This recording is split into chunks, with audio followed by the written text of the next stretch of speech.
व्यक्ति ही जीवन में बहुत उच्च कोटि पर पहुंचता है, और जो ऐसा व्यक्तित्व नहीं होता वह एक सामान्य जो बबूल हैं, जो कांटे हैं, वैसा बनकर के रह जाता है। जीवित वह भी रहता है, जीवित वह भी रहता है, मगर वह जीवन अपने आप में पूर्ण संतोषमय होता है।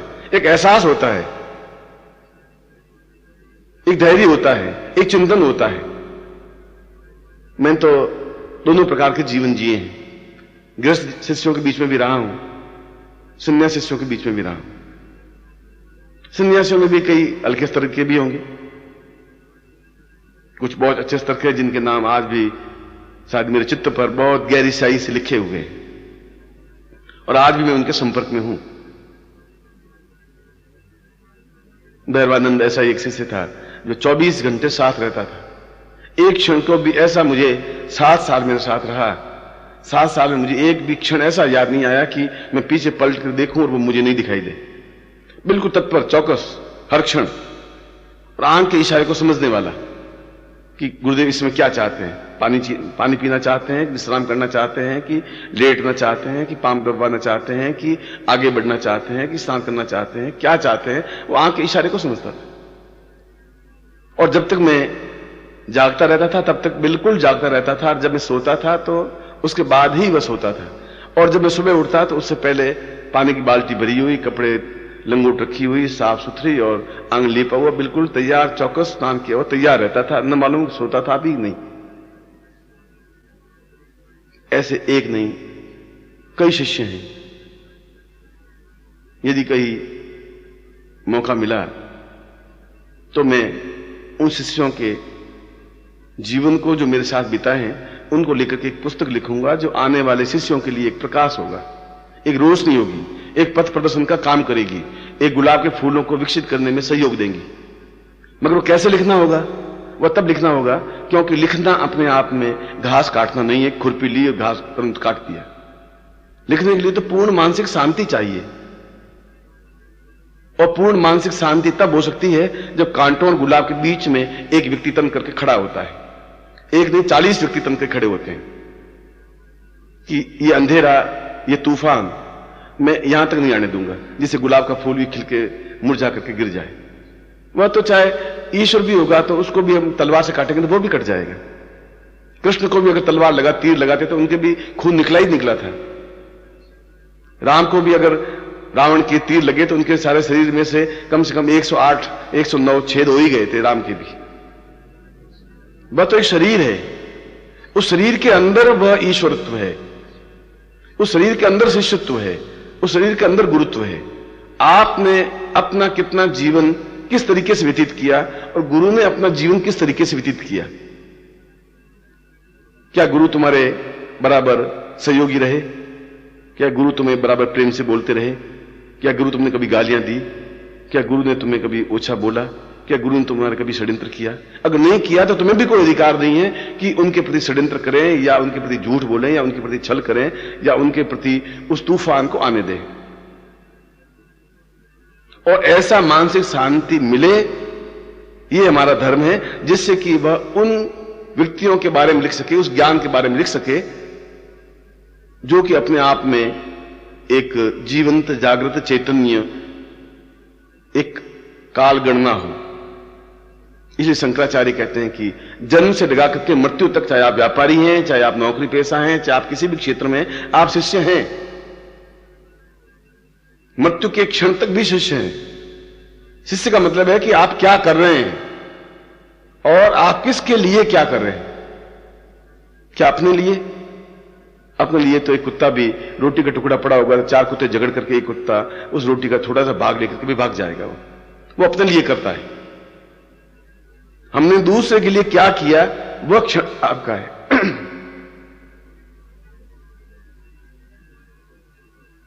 यह जीवन का एक सद्गुण है कि हमने समय व्यर्थ गंवाया, क्योंकि गुरु की अपेक्षा शिष्य में भांपने की शक्ति तेज होती है, सूंघने की शक्ति तेज होती है। हरदास को तो मालूम नहीं था कि बाहर कट रहे हैं। अगर उसे मालूम होता सबसे पहले शिष्य वो गुरु को दौड़ करके खड़ा हो जाता बीच में कि मुझे काट डालो, ये तुम क्या कर रहे हो। उनको तो हवा ही नहीं लगने दी। और हरिदास की वजह से ही आज ये संगीत जो आप सुने दे रहा है, शास्त्रीय संगीत, हरिदास की वजह से जीवित रहा है, तानसेन की वजह से जीवित नहीं रहा। तानसेन तो एक रोटियां खाने वाला और अकबर के दरबार की चाकरी करने वाला एक नौकर था, चाहे वो अच्छा संगीतज्ञ था, मगर संगीत बेच करके रोटियां खाई। हरिदास ने उस रोटी खाने के लिए संगीत को बेचा नहीं, ये दोनों में डिफरेंस था। इसलिए तानसेन के लिए कोई कटा नहीं। तानसेन तो अफगानिस्तान के युद्ध में मारा गया, उसको भी अकबर ने षड्यंत्र करके मरवाई दिया। जब देखा कि अभी तानसेन कोई काम का नहीं है, तो षड्यंत्र करवाया। अफगानिस्तान में युद्ध हो रहा था, युद्ध के साथ तानसेन को भेज दिया और वहां उसको अपने ही सैनिकों द्वारा कटवा दिया,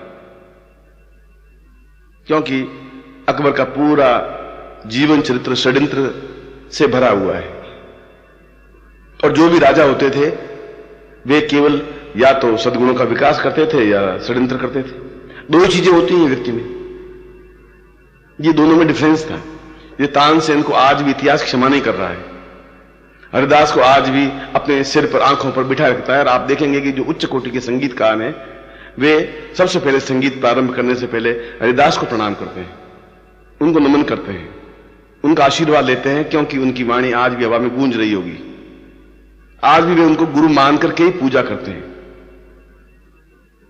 और ये अपने आप में उच्च कोटि के गुणों का एक विकास है। और हमें इस बात का चिंतन करना चाहिए कि हम क्या हैं, क्या शिष्य हैं, और क्या हम तूफान को झेलने की क्षमता रखते हैं, और नहीं रखते हैं तो फिर शिष्य कैसे हुए, नहीं कटे तो फिर शिष्य कैसे हुए, अपने आप को बलिदान नहीं कर दिया तो शिष्य कैसे हुए। आज भी 2 साल बाद भी चाहे आप व्यापारी होंगे, उसमें कोई गुरु तुम्हारे पास नहीं होगा, मगर उस समय भी वह हवा तुम्हारे पास व्याप्त होगी, इस सुगंध तुम्हारे पास व्याप्त होगी कि हम कुछ क्षण ऐसे व्यक्ति के साथ बिताए हैं जिनमें दया थी, एक ज्ञान था, एक चेतना थी, जो सही अर्थों में व्यक्तित्व था, मगर हमने उस तूफानों के बीच में धकेल दिया उसको। और तूफान के बीच में तो अच्छे से अच्छा गुलाब भी मुरझा करके टूट कर गिर जाता है, अच्छे से अच्छा राम भी अपने आप बाणों के शिकार होकर जगह जगह से खून बह करके गिर जाता है, अच्छे से अच्छा श्री कृष्ण भी एक तीर लगने से वो अपने आप मृत्यु को प्राप्त हो जाता है। क्योंकि शरीर तो नैनम छिन्नति शस्त्राणि, शरीर तो टूट के गिरेगा ही, आत्मा भले नहीं गिरे। कृष्ण की आत्मा हमारे पास है, राम की आत्मा हमारे पास है, शरीर तो चला ही गया है। और शरीर चला गया तो कृष्ण की वाणी भी चली गई। ये गीता अपने आप में अधूरी है। श्रीमद् भागवत में लिखा है कि गीता के 600 श्लोक हैं, हमें जो गीता प्राप्त हो रही है वह 248 श्लोकों की है। तो बाकी के श्लोक कहां चले गए? बाकी के श्लोक अपने आप में कृष्ण के साथ ही चले गए, क्योंकि असमय में हम उनको मार दिया। एक भील ने तीर मार करके एक श्री कृष्ण को समाप्त कर दिया, एक छोटा सा षड्यंत्रकारी उस कृष्ण को समाप्त कर दिया, क्योंकि उनके बीच में कोई एक चट्टान तनकर खड़ा होने वाला व्यक्ति नहीं था। यह जीवन का एक उच्च स्तरीय सोपान है, और इसके लिए हमें खुद को, अपने आप को भांपना पड़ेगा, अपने आप को देखना पड़ेगा कि मैं अगर एक गुलाब भी खिला हुआ है पूरे शहर में, पूरे जंगल में एक भी गुलाब है तो है, और उस गुलाब को बनाए रखना मेरा धर्म है, क्योंकि गुलाब और 10 गुलाबों को पैदा कर देगा, 100 गुलाबों को और विकसित कर देगा। एक गुलाब भी टूट गया तो फिर कांटे ही कांटे बिखरे हुए होंगे। और शंकराचार्य ने इस श्लोक में दूसरा शब्द लिया है, प्रेम। उसने कहा कि जिसके हृदय में प्रेम है वह गलती कर ही नहीं सकता, क्योंकि प्रेम तो किसी एक के साथ ही हो सकता है, 10 लोगों के साथ नहीं हो सकता। 10 लोगों के साथ सहानुभूति हो सकती है, 10 लोगों के साथ अटैचमेंट हो सकता है।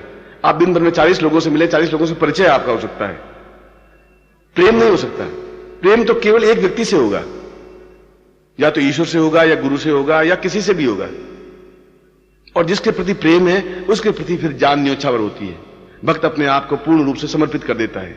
मीरा फिर मंदिर से और राजमहल से नीचे उतर जाती है सड़कों पर, ये नहीं देखती कि मैं कुल वधू हूं और राजघराने की एक रानी हूं, ये देखती नहीं, बस घुंघरू बांध करके सड़क पर खड़ी हो जाती है, क्योंकि उसके आराध्य, उनके पति, उनके प्रेमी अपने आप में कहां है, वह उसको ढूंढने के लिए सड़क पर उतरती है। वह समझती है कि इस राजमहल में षड्यंत्र है, इसमें धोखा है, विश्वासघात है।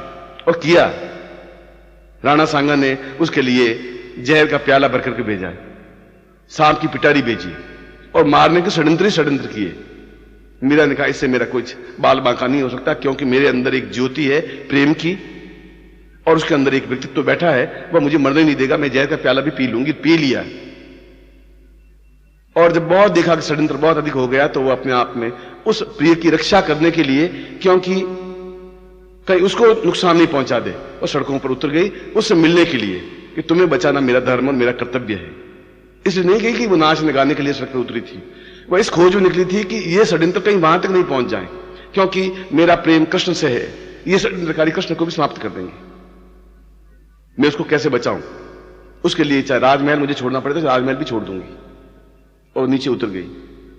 आप सोचिए कि राजघराना, राजस्थान, सामंती प्रथा, षड्यंत्र कार्यों का एक गढ़, जितने षड्यंत्र राजस्थान में हुए उतने तो संसार में कहीं पर भी नहीं हुए होंगे, जहां छल झूठ कपट, उसके बीच में एक पुरुष तो फिर भी चले, पर एक स्त्री, वह भी एक कुलवधू, और घुंघरू बांध के नीचे उतर जाती, इसलिए कि मुझे हर हालत में अपने प्रेमी की रक्षा करनी है, उस कृष्ण की रक्षा करनी है जो मेरे चित्त पर बसा हुआ है। उसके अलावा उसके प्रति कहीं न पति से प्रेम था, न अपने ससुर से प्रेम था, न राजघराने से प्रेम था, न हीरों के हार से प्रेम था। और इसलिए मीरा जीवित रह सकी, इसलिए सूर जीवित रह सके, इसलिए कबीर जिंदा रह सके, इसलिए नानक जिंदा रह सके। वह घर से निकल पड़े केवल एक बात कि मेरे अंदर अपने आप में प्रेम हो। आपका प्रेम एक के साथ ही हो सकता है, या तो कांटों के साथ हो सकता है या गुलाब के फूलों के साथ हो सकता है। दोनों के साथ एक साथ नहीं हो सकता। यह आप पे निर्भर है कि आप गुलाब के साथ अपना प्रेम कर रहे हैं या कांटों के साथ प्रेम कर रहे हैं। मगर शंकराचार्य कह रहे हैं कि अपने जीवन को उच्चता पर पहुंचाने के लिए अभी से आपको टर्न आउट होना पड़ेगा, अपने आप को चेंज करना ही पड़ेगा। या तो आप धरातल पे नीचे धरातल पे चले जाएंगे या फिर ऊंचाई पर पहुंच जाएंगे। ये आपके हाथ में है। या तो आप षड्यंत्रकारी बन जाएंगे या गुलाब के फूल बन जाएंगे, या तो आप कांटे बन जाएंगे या अपने आप में बबूल बन जाएंगे। आप क्या बनेंगे अभी से आपको उसके लिए प्रयत्नशील बनना पड़ेगा। आप किसके साथ प्रेम कर रहे हैं ये आपको सोचना पड़ेगा। आप अपने कॉलर के कोट के कॉलर पर बबूल का एक टहनी नहीं लगाते, गुलाब का फूल लगाते हैं। और गुलाब का फूल ही जिंदा नहीं रहेगा तो फिर उस हृदय पर लगाएंगे भी क्या। एक प्रेम करने वाला करने वाली अपने गुलाब के फूल से अपनी भावनाओं को विकसित करती है कि जैसे मुस्कुराता है उसी प्रकार तुम्हारी मुस्कुराहट में देखना चाहता हूं। ये क्या है? ये अपने हृदय के अंदर एक विकसित कमल है, फूल है, गुलाब है, उसको एक भावनाओं का प्रतिबिंब है। तो 10 लोगों को गुलाब नहीं देती या देता है, वह 10 ईश्वर को नहीं मानता।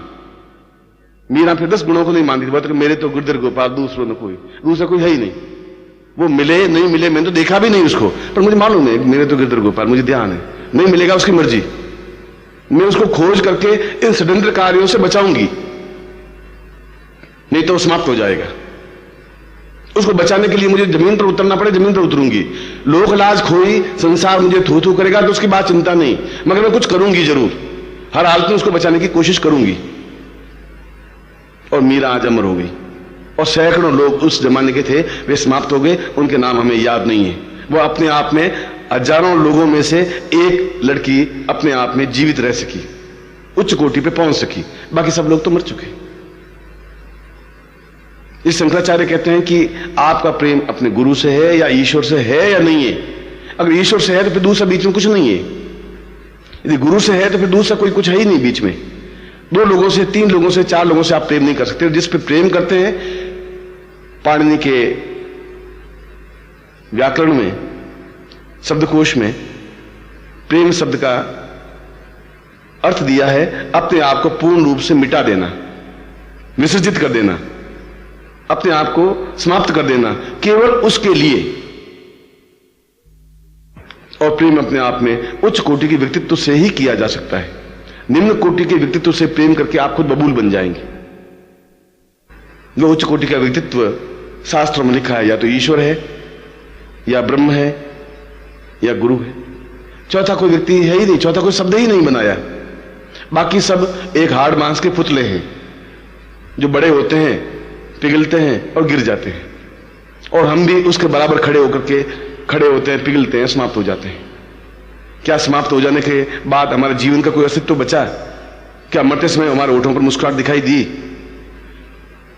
कैरियर का मतलब क्या है? कैरियर का मतलब ये नहीं है कि तुम मतलब कोई 20 लाख रुपए कमा ली, ये कैरियर नहीं कहलाता। ये कैरियर नहीं कहलाता कि तुमने मतलब बहुत व्यापार ऊंचा कर लिया। अगर ऐसा ही करता तो फिर तो यहां पर सारे कैरियर वाले ही बैठे हैं पूरी दिल्ली में, सबका कैरियर बहुत ऊंचे स्तर पर है, हमारे से बहुत ऊंचा कैरियर है उनका। ये कैरियर नहीं है,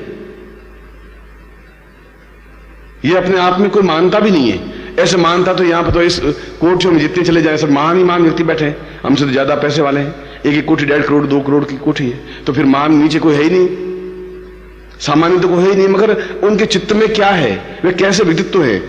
क्या वे झूठ छल कपट करके महान बनने की कोशिश करें? वे केवल छलावा करते हैं, अपने आप को धोखा देते हैं कि हम महान बन रहे हैं। एक मंदिर में चंदा देके 20,000 रुपए उसका अध्यक्ष बन जाते हैं और सोचते हैं कि मैं मंदिर का अध्यक्ष बन गया हूं। तुम नहीं बने हो, वो 20 लाख रुपए अध्यक्ष बनाए, तुम्हारे गुणों की वजह से नहीं बने हो, उन 20 लाख रुपयों की वजह से बने हो। तुम्हें नहीं पूज रहे, उन 20 लाख रुपयों को पूज रहे हैं। ये अपने आप में भगवान को धोखा देने की क्रिया है, ये अपने आप को धोखा देने की क्रिया है। आपका अगर सुगंध है शरीर में, अगर यदि आपके अंदर प्रेम है, और प्रेम का मतलब है अपने आप को मिटा देने की हस्ती, मिटा फना कर देने की क्रिया, उसके लिए अपने आप को न्योछावर कर देने की पूंजी, तिल तिल करके जल जाने की भी क्रिया। यदि ऐसा है तो फिर जीवन की सार्थकता है। और मैं इसलिए बोल रहा हूं कि ये शब्द अगर शंकराचार्य ने लिखे हैं तो शंकराचार्य इस पगडंडी पर चला है, अपने गुरु के लिए तिल तिल करके जला है। बद्रीनाथ से दौड़ करके वापस अपने गुरु जिस अंतिम क्षण थे तो वहां पहुंचा है दौड़ता हुआ, एक क्षण के बीच में विश्राम नहीं दिया, उसे बस ट्रेन नहीं थी, और अंतिम क्षण में अपने गुरु के सिर को अपने गोद में लेकर के बैठा है कि मैं शंकर हूं, आपके पास वापस आ गया हूं, अब जाइए मत। उनका शंकर, मेरे पास कोई ऐसा व्यक्ति नहीं था जो तूफान और मेरे बीच में कोई खड़ा होता, और तूफानों ने, उस कांटों ने मुझे समाप्त करने की क्रिया कर दी और मैं समाप्त हो रहा। और उसके बाद शंकराचार्य के चेहरे पर मुस्कुराहट नहीं आई, ओठों पर खिलखिलाहट नहीं आई, काव्य लिख ही नहीं सके, उसके बाद एक भी श्लोक नहीं लिख सके और घुल करके रह गए। और केवल 11 महीने बाद केदारनाथ के पास अपने आप को गुलते गुलते समाप्त हो गए। चोट पहुंची, जबकि गुरु से मिले और नहीं मिलने के बीच में 18 साल बीत गए थे। जब गुरु से बिछड़े केरल से और उसके बाद पूरे भारत का भ्रमण किया, और जब वापिस दूसरी बार मिले तो 18 साल का अंतराल बीच में था, मगर एक क्षण भी उस गुरु से वो अलग नहीं हो पाए। जब मालूम पड़ा कि गुरु बीमार है तो वह सबको छोड़ छाड़ के दौड़ते हुए वहां पहुंचे, 800 मील की यात्रा करके, और उनका गोद सिर में लिया। और गुरु ने कहा कि जो कुछ मुझे करना था वो अधूरा रह गया, क्योंकि तूफानों ने, अंधेरे ने, इन कांटों ने मुझे समाप्त कर दिया। क्योंकि कोई व्यक्ति तुम्हारा जैसा नहीं था जो बीच में चट्टान की तरह खड़ा होता, उनमें त्याग करने की भावना नहीं थी, वे स्वार्थ में थे, वे मुझसे सीखे भाग गए। उनका नाम भी मेरे ओठों पर मैं लेने में अपने आप को उचित नहीं समझता। शंकर ने कहा मैं बैठा हूं। उसने कहा कि अब तो बहुत देर हो गई है, अभी शरीर इतना गल चुका है कि इसमें प्राण अब नहीं टिक सकते। मजबूत चार दीवारी में ही कोई चीज रह सकती है, चार दीवारी गल जाएगी तो कोई भी अंदर घुसेगा ही घुसेगा, उसके बाद मंदिर सुरक्षित नहीं रह सकता। अब शंकराचार्य ये मंदिर नहीं रह सकता, ये मंदिर अब गिरेगा, क्योंकि चार दीवारी टूट चुकी है। और वहीं उन्होंने प्राण त्याग दिए। उनका प्राण त्यागना हुआ, शंकराचार्य की मुस्कुराहट समाप्त हो गई, उनकी हंसी समाप्त हो गई, और उसके बाद 11 महीनों में एक लाइन नहीं लिख सके, और इतने घुल गए कि मैंने बहुत बड़ी गलती कर दी।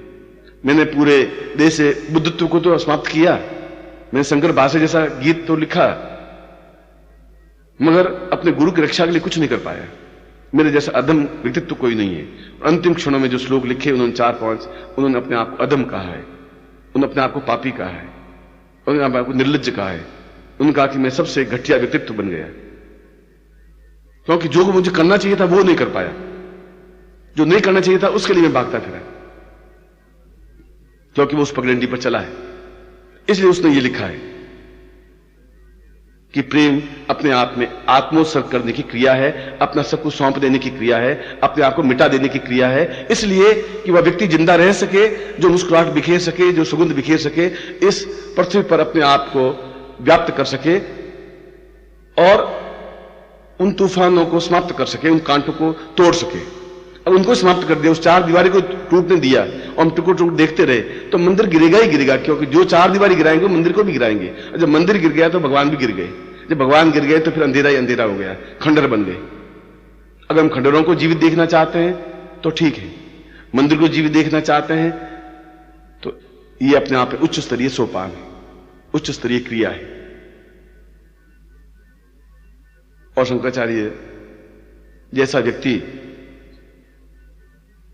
आज तक पिछले 500 वर्षों में, 1000 वर्षों में पैदा नहीं हुआ, इसलिए कि उन्होंने जीवन को सही ढंग से समझा, शिष्य भी बने, गुरु भी बने, मगर उन्होंने एक क्षण भी अपने हृदय से गुरु को निकाला नहीं। उन्होंने कहा कि ईश्वर कुछ होता ही नहीं, उनका कोई मां बाप भी नहीं होता, न तातो न माता न बंधु न भ्राता। उनके जो सामने जब कहा कि एक ब्रह्म, उसने कहा अहम ब्रह्मास्मि। ब्रह्म कौन सा, कहां ब्रह्म है, मैं खुद ब्रह्म हूं, द्वितीयो नास्ति, इस संसार में दूसरा कोई चीज है ही नहीं। मैं ब्रह्म हूं तो मैं जो कुछ कर रहा हूं सही कर रहा हूं। मगर लास्ट में वो कहता है कि मेरे जैसा अदम कोई व्यक्तित्व नहीं है, क्योंकि उस व्यक्ति को और 20 साल जीवित रहना चाहिए था, मगर तूफानों ने घेर करके समाप्त कर दिया। इससे पाप इतना होगा कि मैं वापस पैदा ही नहीं हो सकूंगा। इतना अधर्म कार्य मैंने किया है कि मैं अपने आप को क्षमा ही नहीं कर सकूंगा। इतना ग्लानि हो रही है कि अब मेरे चेहरे पर मुस्कुराहट नहीं आ सकती, क्योंकि जिनके लिए मुझे जीवन देना था वो नहीं दे पाया। जिन्होंने मुझे ज्ञान की ज्योति दी, जिसके लिए वो शंकर भाष्य लिख सका, उस ज्ञान की ज्योति को समाप्त हो जाने दिया। इसलिए पाणिनि का प्रेम का अर्थ दो शरीरों का मिलन नहीं होता है। प्रेम का अर्थ तो कहीं वो दूर भी है तब भी अपने आप को न्योछावर कर देने की क्रिया है। अगर मीरा की तरह नहीं देखा है तब भी मैलों से नीचे उतर गई है, उसने कृष्ण को देखा ही नहीं था, फिर मैलों से नीचे उतरी कि मैं उसको ढूंढूंगा, उस षड्यंत्रकारियों से बचाऊंगा। और शंकर उसी समय दौड़ के गए जब देखा कि ये मंदिर गिरने वाला है, मैं जाऊं और तुरंत उनके पास रहूं। ये सब पोथे, ये ग्रंथ, ये कोई मेरे काम नहीं आएंगे, क्योंकि उन्होंने मुझे ये ज्ञान दिया था। उस ज्ञान को मैं खंडित कर दूंगा, तोड़ दूंगा, तो फिर मेरे जैसा आदम व्यक्तित्व कोई नहीं होगा। अंतिम जो 4-5 श्लोक निकले वे अपने आप में आत्मग्लानि से पूर्ण रूप से भरे हुए थे। क्या इतिहास में शिक्षा नहीं देता कि हमारा जीवन के अंतिम क्षण आत्मग्लानि से भरे हुए हो? क्या इतिहास में शिक्षा नहीं देता कि हमने अपने जिंदगी जी तूफानों का सामना नहीं कर सके क्योंकि हमें क्षमता थी, जवानी थी, जोश था? क्या इतिहास इस बात को समझाता नहीं कि हमने मंदिर को गिरने दिया और हम टुकुर टुकुर ताकते रह गए? क्या इतिहास में क्षमा करेगा कि वह षड्यंत्र का शिकार बना और हमें बैठ बैठा देखता रहा? इतिहास कब क्षमा करेगा तुम्हें? फिर तुम्हारे जीवन का अर्थ क्या रहेगा? फिर तुम्हारे जीवन का मूल्य क्या रहेगा? फिर तुम शिष्य कैसे बनोगे? शिष्य तो ये तो है ही नहीं मैं दीक्षा दी वो शिष्य है। शिष्य तो जन्म से लगा करके मृत्यु तक की सारी क्रिया शिष्यता है। शिष्य का मतलब है कि आप क्या है और क्या करने जा रहे हैं, वह शिष्यता है। आप सीढ़ियों पर चढ़ रहे हैं कि नीचे उतर रहे हैं, यह शिष्यता है। आप तूफान से टक्कर ले रहे हैं कि तूफानों का शिकार हो रहे हैं, यह शिष्यता है। आप मंदिर को गिरता देख रहे हैं कि मंदिर को बचाने में तत्पर हैं, यह शिष्यता है। आपने गिरजाघर को या उसको गिरने दिया या बचाया? आपने गुरुद्वारे को समाप्त किया या बचाया? पंजाब में तो कोई भगवान है ही नहीं, उनके तो गुरु ही हैं, और वह गुरु का द्वार है जिस मंदिर में घुसते हैं। वह कहता है ईश्वर क्या होता है? नानक ने हमें यह सिखाया है कि ये गुरु होते हैं, और उनके धर्म ग्रंथ का नाम भी गुरु ग्रंथ साहब है। कृष्ण ग्रंथ साहब नहीं है, राम ग्रंथ साहब नहीं है, गुरु ग्रंथ साहब है। तो उन्होंने कुछ समझा होगा, उन 10 गुरुओं ने यह समझा होगा कि जीवन का श्रेष्ठतम स्थिति गुरु है। इसलिए उन्होंने अपने मंदिरों का नाम, हमने मंदिरों का नाम राम मंदिर, कृष्ण मंदिर, शिव मंदिर रख दिया। उन्होंने एक नाम दिया गुरुद्वारा, बस खत्म। दूसरा कोई नाम ही नहीं दिया। एक ही पुस्तक लिखी, उनको गुरु ग्रंथ साहब कहा। उन्होंने इस बात को समझा कि वास्तव में गुरु क्या होता है, और प्रत्येक व्यक्ति, प्रत्येक पंजाब के रहने वाले व्यक्ति को यह समझने की चीज है कि उन्होंने समझा कि ईश्वर तो बहुत बात की चीज है, जो जीवित ईश्वर हैं उनको भी हमने नहीं समझा। इसलिए उन्होंने उस ईश्वर को गुरु का नाम दे दिया। उसने कहा कि हमें ईश्वर से मिलकर के भी क्या मिल जाएगा? मिलेगा तो इस गुरुद्वारे में मिलेगा, मिलेगा तो इस गुरु ग्रंथ साहब में मिलेगा। और वह तब मिल सकता है जब तुम्हारे अंदर क्रोध क्षण समाप्त होगा, हिंसा समाप्त होगी। तुम क्रोध के घोड़े पर सवार होकर के आओगे तो तुम्हारे जैसा अदम कोई व्यक्ति नहीं है, तुम्हारे जैसा नीच व्यक्ति कोई नहीं है। तुमने क्रोध किया और अपने जीवन को समाप्त कर दिया, तुमने क्रोध किया और अपने जीवन को बर्बाद कर दिया। तुमने अगर प्रेम का अंकुर फैलाए नहीं तो फिर तुम्हारे जीवन का कोई अर्थ ही नहीं। तुमने प्रेम किया, ये ऊंचे 4 सीढ़ियों पर चढ़ने की क्रिया हुई। प्रेम के लिए अपने आप को न्योछावर कर दिया और 4 सीढ़ियां चढ़ गए। प्रेम के लिए अपने आप को बलिदान कर दिया, उस मंजिल पर पहुंच गए। क्योंकि प्रेम जीवन की पूर्णता का परिचय है। प्रेम के आगे कुछ है ही नहीं, उसके आगे कोई शब्द ही नहीं है, क्योंकि वह तो मिलने की क्रिया है, एक दूसरे में समा जाने की क्रिया है, एक दूसरे की छाया बनने की क्रिया है, एक दूसरे में समाहित हो जाने की क्रिया है, अपने आप को विसर्जित कर देने की क्रिया है। और यदि आप अपने आप को विसर्जित नहीं कर पाए तो फिर एक भार ढोकर के, इस जिंदगी का भार ढोकर के बह रहे हो, चल रहे हो। यह कैरियर नहीं है, यह तुम्हारी मनुष्यता भी नहीं है, यह तुम्हारी उच्चता भी नहीं है, यह तुम्हारी श्रेष्ठता भी नहीं है। यह तो तुम्हारा एक खेल है, यह एक मरीचिका है, एक छल है। यह छल है कि मैं एक कोठी बना दूंगा तो महान बन जाऊंगा, इस मंदिर का मैं मतलब महान बन जाऊंगा, अध्यक्ष बन जाऊंगा तो मैं महान बन जाऊंगा। उन अध्यक्ष तो सैकड़ों, दिल्ली में सैकड़ों अध्यक्ष होंगे, हमें तो नाम ही पता नहीं है। और गुरु की पहचान तो अपने आप में, आंखों से, मन से, जहां प्रेम का अंकुर फूटा नहीं और आपने पहचाना नहीं और अपने आप के वो अंकुर अपने आप में तेजी से लहलहाने लगेगा। क्योंकि अंदर तुम्हारा प्रेम है, तुमने उसको जागने नहीं दिया। इसलिए जागने नहीं दिया कि उसके ऊपर घृणा, उसके ऊपर बाहर की हवा, तूफान और षड्यंत्र उसके ऊपर हावी हो गए। तुम उस पार्ट बन गए उसके, उस प्रेम को तुमने अपने आप को दबा दिया। और जो ही उस अंधेरे को हटाया, क्रोध को हटाया, छल को हटाया और प्रेम का अंकुर फूटा और तुम्हारा शरीर एकदम मुस्कुराहट से भर गया। तुम्हारे शरीर से सुगंध निकलने लगी, तुम्हारा शरीर सुगंधित, सुवासित होने लगा, एक महक आने लगी, एक आंखों में करुणा व्याप्त हुई, एक आंखों में सरूर पैदा हुआ, एक आंखों में जिंदगी की धड़कन पैदा हुई। और उसकी रक्षा के लिए अपने आप को तैयार कर दिया, उसके लिए अपने आप को न्योछावर कर दिया, उसके लिए अपने आप को आत्मोत्सर्ग कर दिया और शरीर में अपने आप में महान बना दिया।